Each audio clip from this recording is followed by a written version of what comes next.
luok jogo mane okedo ne Kenya lwet joagunda kata Mau oseyo gino magiwacho ni sando ngimagi kata jogo mahikgi oniang' kendo imayogi yuto magi.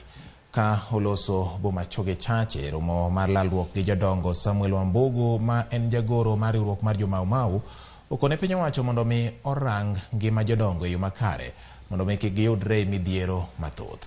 Jodongo gogolo ywak ewi pek ma giyudo e ngimagi ma pile ka pile moriwo koda ka nek mar jodongo e gwenge mopogore opogore pacho ka.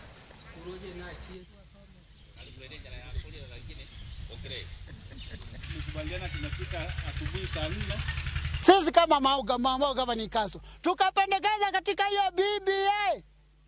Jamani, mnasikia? Tukapendekeza katika hiyo BBI pesa za uzeeni zilipwe na miaka, ndio wazee wa miaka 90.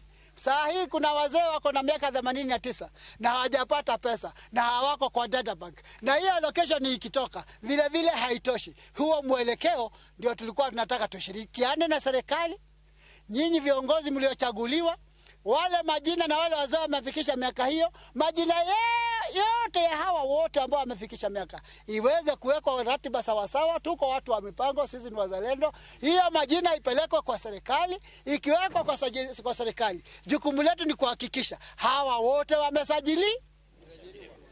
Tunasema serikali tukumbuke na sisi tupatie haki yetu, hata tukule kama sisi pato kutoka kwa nchi. Hawa wazee wenye walipigania vita wakakuwa na uongozi Kenya, ndio Kenya ikawa na uhuru. Hawa wazee wamepigania sana kupata kama ni haki yao, lakini hatujaiona. So tunataka kuangalia leo ili swala lionekane kama linaweza kuwa na